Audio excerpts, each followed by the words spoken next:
Olá pessoal, eu espero que vocês estejam bem aí onde vocês estão. E hoje nós vamos para o nosso último vídeo aqui da coluna Tesiando, que neste mês de setembro explorou algumas dimensões da minha pesquisa de doutorado, que ocorreu entre 2015 e 2019 e que teve como propósito então identificar elementos potencializadores à produção de saberes, ou produção de conhecimento em espaços tidos como colaborativos no nosso entendimento contemporâneo, né? Então, hubs, coworkings ou organizações mais horizontalizadas e menos estruturadas da maneira tradicional de se dizer, né?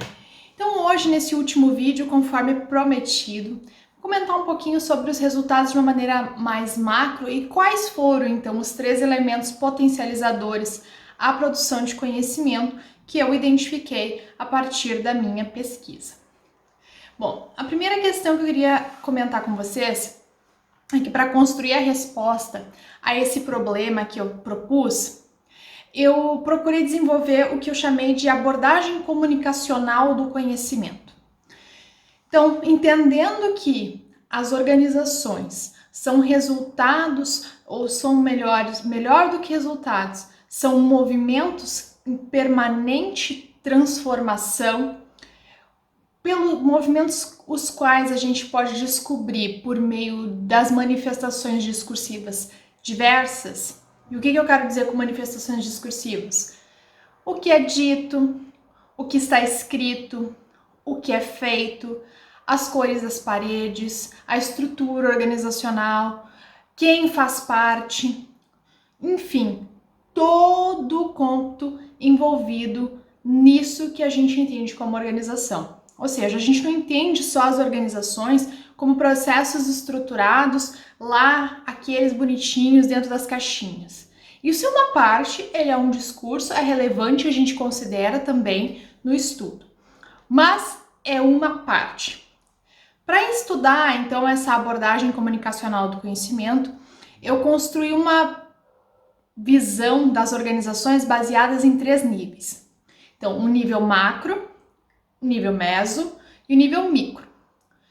Para determinar o que é micro, macro e meso, eu utilizei como base a atividade de trabalho em coworking. Ou seja, esse era o nível micro, aquele nível da atividade, ali onde acontece o dia a dia da vida em coworking. O nível meso se refere a essas práticas comunicacionais que são parcialmente organizadas com antecedência. Então, por exemplo, os processos, os documentos, eles são parcialmente organizados por quê? Porque eles se referem a normas que são atualizadas a partir do momento que as pessoas vivenciam o que essas normas propõem. Então, por exemplo, eu posso ter uma norma que não está escrita, mas ela está instituída, que todo dia pela manhã os colaboradores ou as pessoas que trabalham naquele espaço trazem biscoitos para o café da manhã. Isso não está escrito em lugar nenhum, mas está posto. Então, é uma norma que está sendo vivida ali, que não está escrita em lugar nenhum, mas que foi se concretizando ao longo do tempo, se manifestando também como uma norma. Então, com esse exemplo vocês conseguiram entender o que está nesse nível meso.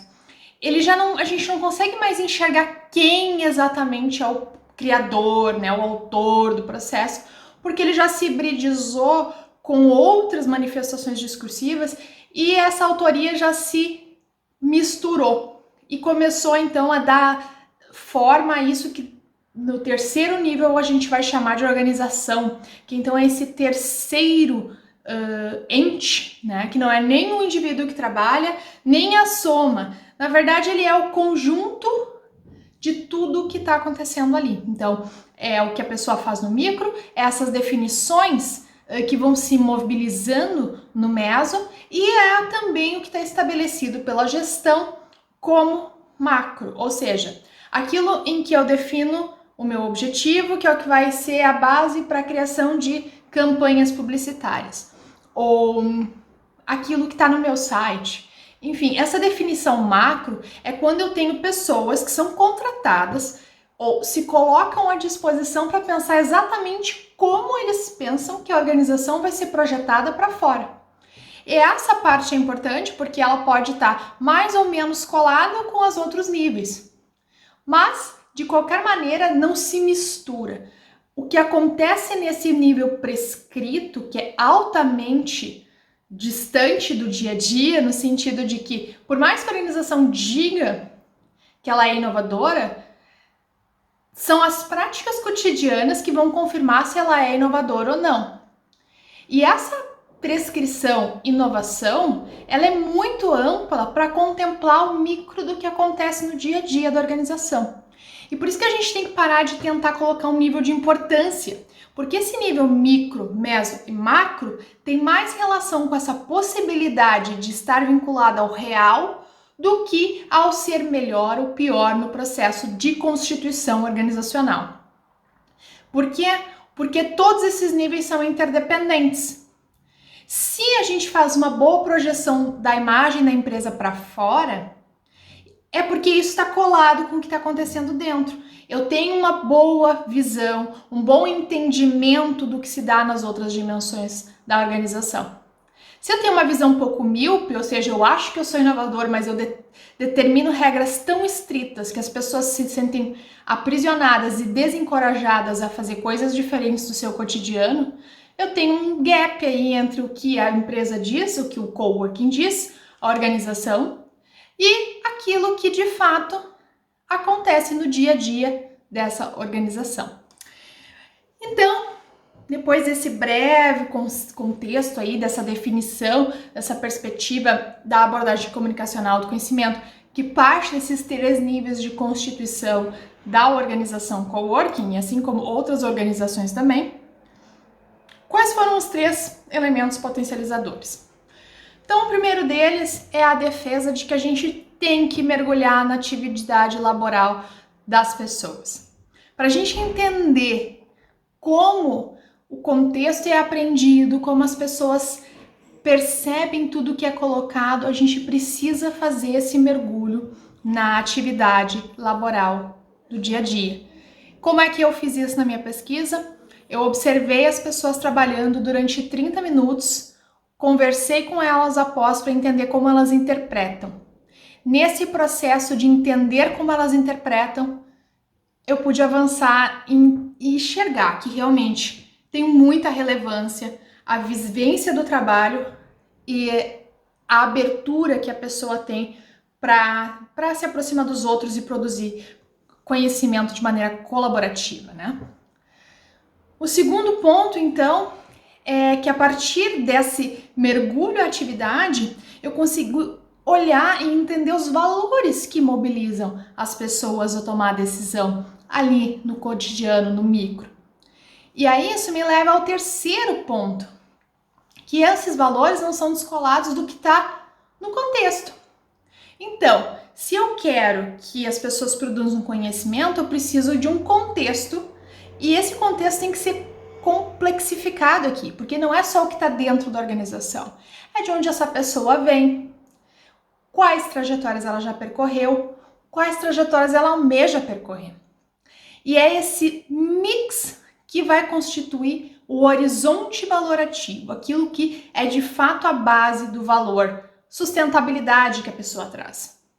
Por exemplo, alguém que já vem de uma família que tem hábito de separar o lixo, alguém que já tem o hábito de lavar sua própria xícara, de ter cuidado para não desperdiçar muita água, de ter cuidado com separar lixo, enfim, todos esses processos, essa pessoa vai ter uma vivência distinta em relação à sustentabilidade do que alguém que não tem essa bagagem anterior.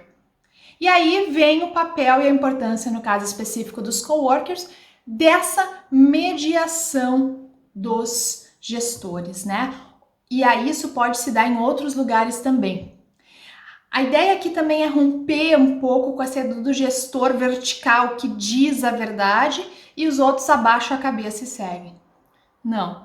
A questão do mediador aqui é que ele auxilie as pessoas a entenderem esses horizontes valorativos, como eles são diferentes, como eles se somam, para que essa base de valores que vai definir a tomada de decisão lá no dia a dia da atividade laboral possa ser mais aberta a essa aproximação com o outro. esse caldo aí que efetivamente vai ser base para que a gente produza conhecimento no escopo das organizações.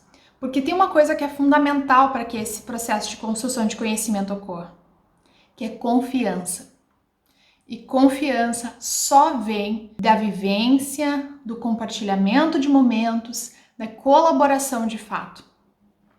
É um grande desafio a gente avançar as relações de confiança.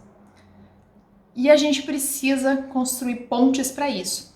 E falando especificamente do coworking, que são organizações mais provisórias, porque as pessoas vêm e vão com mais frequência do que as organizações tradicionais, onde há um processo de contratação mais fixo, mas mesmo nessas organizações tradicionais, isso já muda, porque a gente está cada vez mais vendo as pessoas querendo ou tendo que aderir às propostas de projetos, ou seja, são temporários também, e isso tudo vai complicando esse processo de construção de confiança, porque a gente não tem tempo de entender esses horizontes valorativos. E sinceramente, depois da minha pesquisa, que durou 4 anos, e que foi intensa, e que me faz cada vez mais entender a importância de nós compartilharmos valores e entendimento do que sejam esses valores, eu tenho receio que a gente não consiga de fato avançar a esse estágio de inovação ou de desenvolvimento pessoal, econômico e sociocultural que a gente almeja, se a gente não considerar esses aspectos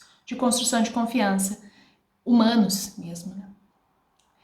Então, gente, foi isso de modo muito amplo, muito rápido que eu percorri na minha tese durante esses 4 anos. Tem muita coisa que, claro, não deu para explorar aqui, mas eu espero que em linhas gerais vocês tenham ficado interessados. Se quiserem saber mais sobre como foi essa pesquisa, eu estou à disposição de vocês.